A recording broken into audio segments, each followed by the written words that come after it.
Welcome back to All This Math. This is Professor Parker, and I got Asada with me. Say hi, Asada. Hi. Okay. All right. So, Asada, today I got one of my Marcus Garvey t-shirts on. I want you to do us a favor. I want you to read this quote that's on this t-shirt. Liberate the minds of men, and ultimately you will liberate the bodies of men. Okay, and that's one of Garvey's quotes, right? And this is a very important book by Garvey, The Philosophy and Opinions of Marcus Garvey, right? You're familiar with this book, right? And the reason that I got this t-shirt on today is because today is the first day of Black August. Today is August 1st, 2023, and Garvey's birthday was in August 17th, 1887. So the recognition and celebration of Garvey's birthday is one of the Black August activities, all right? Black August is something that we acknowledge and we recognize because of all of the resistance and the struggle against oppression and colonization that our people, our ancestors, have partaken in throughout the years in this country and in Western society throughout. Events such as Nat Turner's slave rebellion in 1831 is something that we recognize during Black August. Like I already mentioned, Garvey's birthday. Also, the Attica Uprising, which was something that took place in a prison in upstate New York in response to George Jackson, who was a Black Panther Party member, incarcerated in San Marin County Prison in California. But he was assassinated, I believe, in either 1970 or 1971. I need to research that to confirm. But he authored two books, Soledad Brother and Blood in My Eye.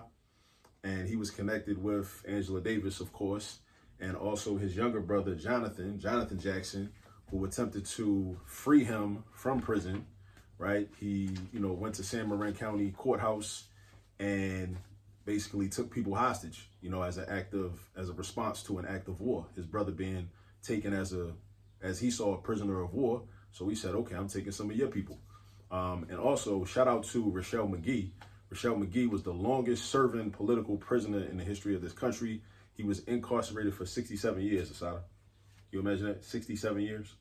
He was in prison for 67 years. And he was put in prison because he was convicted of being connected with Jonathan Jackson's plan to free his George Jackson and other people that were incarcerated along with him. So these are some of the things that we recognize during Black August and during the month of August. And if you never heard of Black August before, do some research on it. Also, a lot of people that are incarcerated that partake in Black August, in the recognition of it, they actually fast, right? So, they fast so as to purify their mind and to be in solidarity with other people throughout the world. So at any rate, I think I said everything I wanted to say about that. But yeah, definitely do your research on Black August, George Jackson, Marcus Garvey, Nat Turner, the Attica Uprising, Attica, upstate New York, not that far from Buffalo, New York.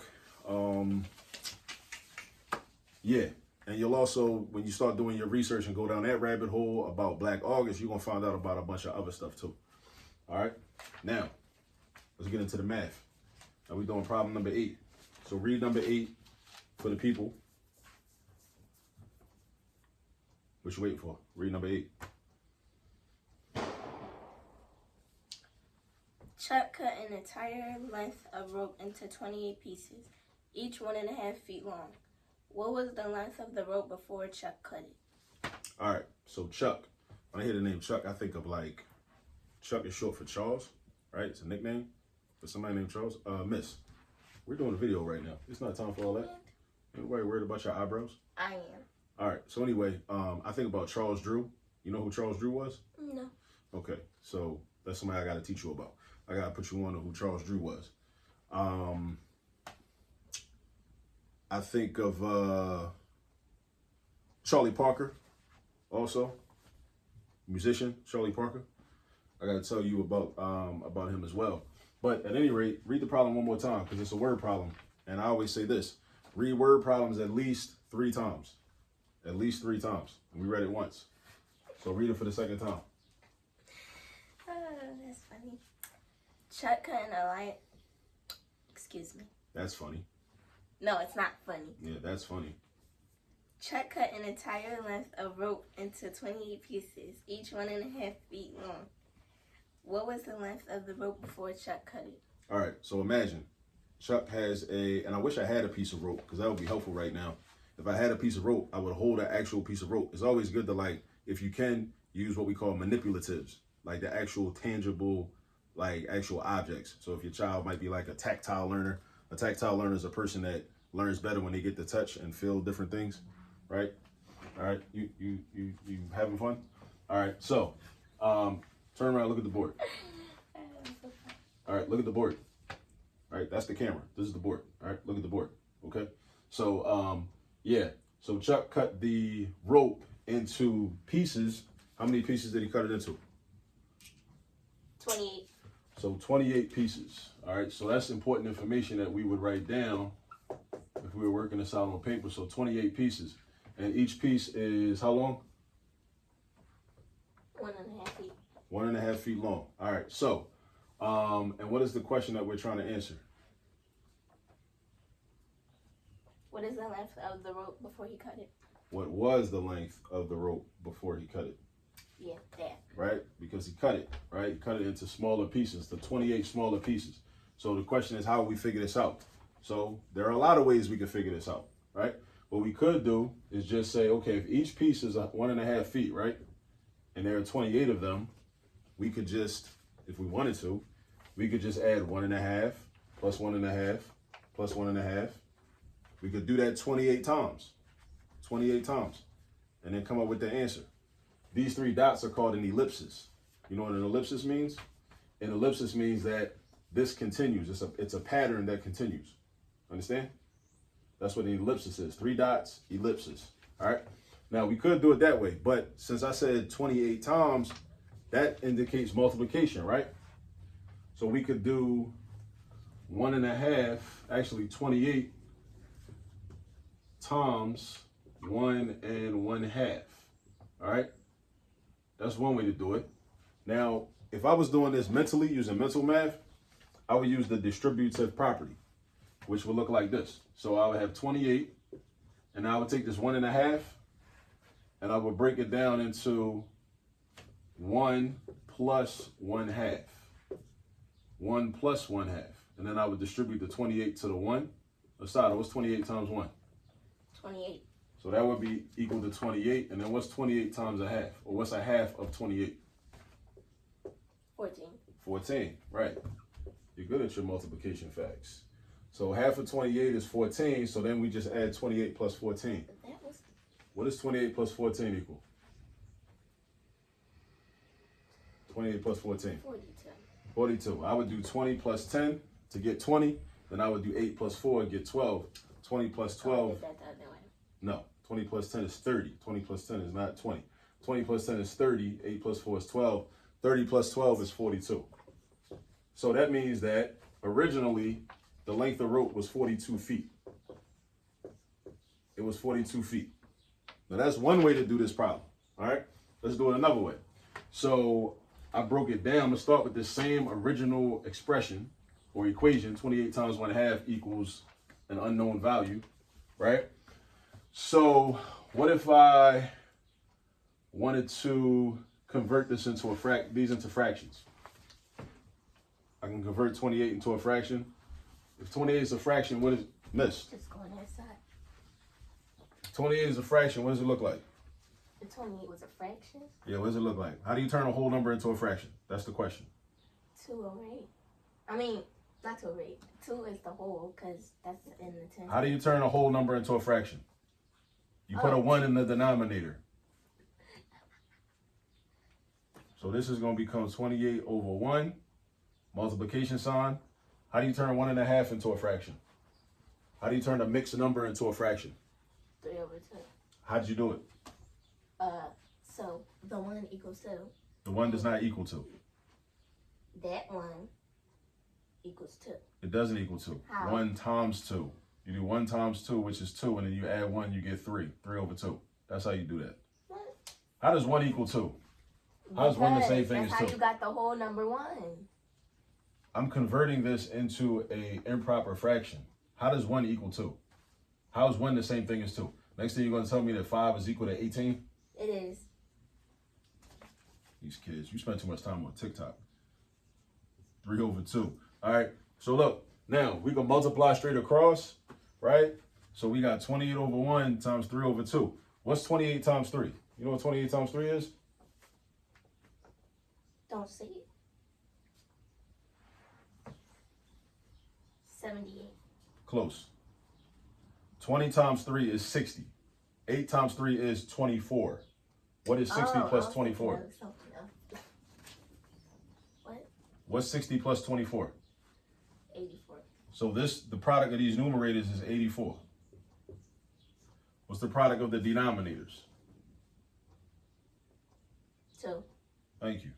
Now, this can be reduced because in this fraction, the numerator and denominator have a common factor. What's the greatest common factor between these two numbers?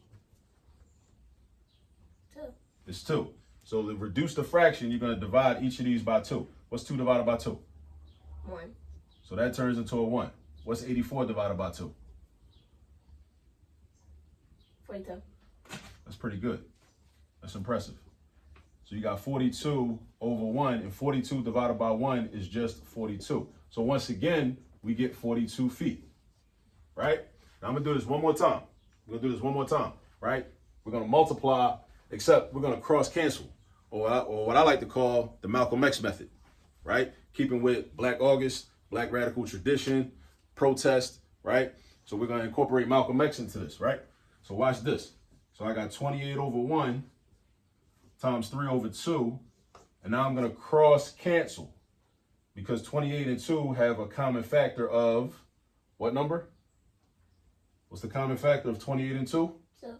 2, correct. So in order to cross cancel, once I look at the numbers that are diagonal from each other, so the 28 and the 2 are diagonal from each other, and they have a common factor of 2, and since they have a common factor of 2, I can divide each of those numbers by 2 in order to simplify those numbers. So 2 divided by 2, what's 2 divided by 2? 1. So that turns into a 1. What's 28 divided by 2? 14. So that turns into a 14. Now I multiply straight across. 3 and 1, I can't reduce 3 and 1 because their greatest common factor is 1. So I can't do nothing with that diagonal. So this is the Malcolm X method because we're going in an X formation, right? We're looking at the numbers in an X formation, all right? So this is a way to remind us while we're doing math, we could be reminded of the ancestor Malcolm X. All right, so now we multiply horizontally. Asada, what's 14 times 3? 42. Right, 14 times 3 is 42 because 10 times 3 is 30 and the 4 times 3 is 12. 30 plus 12 is 42, like you said. So we got 42, and what's 1 times 1? 1. And then 42 over 1, we reduce that to just 42 feet. So that means that Chuck, that original length of rope that Chuck bought was 42 feet long. And we just showed you a few different ways to get that answer, but always make sure you read the word problem thoroughly, read it more than one time, try to visualize what's happening. And like I said, it would be even better if I actually had a rope, but I don't even think I have any rope in this house. But you know, maybe next time, maybe I'll go buy some rope from somewhere so we can get into it, just so we can really show you, you know what I'm saying, what we're really doing. But I drew my little pictures up here, right? This is like a 1.5 foot piece of rope. This is a 1.5 foot piece of rope. This is a 1.5 foot piece of rope. What do you think you're doing? All right, 1.5 foot piece of rope, 1.5 foot piece of rope. And there are 28 pieces altogether. That's all information that we were given in the problem. And I like doing word problems because word problems are how you are able to see what math is used for. Because a lot of children sit in class and they get frustrated in math class and they be like, why I got to learn this? When am I ever going to use this? Well, if you do enough word problems, you're going to see when you might be able to use this. Matter of fact, you're going to see how you can possibly use it in your life right now. You know, whether you are a young child in elementary school, middle school, and even in high school. So it's not always about how you might use it in the future. It's about how you could use it right now, but you got to do the word problems. Because a lot of times we don't do the word problems in school and in class, and then you don't get to see the applications. Right, Asada? The applications of the math. All right?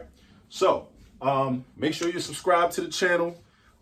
Like this video, share this video, tell everybody about this video, tell everybody about the channel. And also check out my book, How to Use All This Math, Volume 1. That's how to grab the book. Come on, molasses. How to Use All This Math, Volume 1. Check it out. So you got a side on there with her little edges. You can see the little edges on the little pick. See me with my trademark snapback to the back, right? Like I got on right now. All right.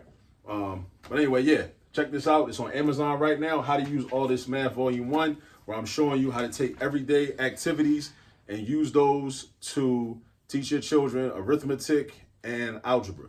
All right. Now, we will see you on the next video. Anything you want to say? No. No? All right. Peace.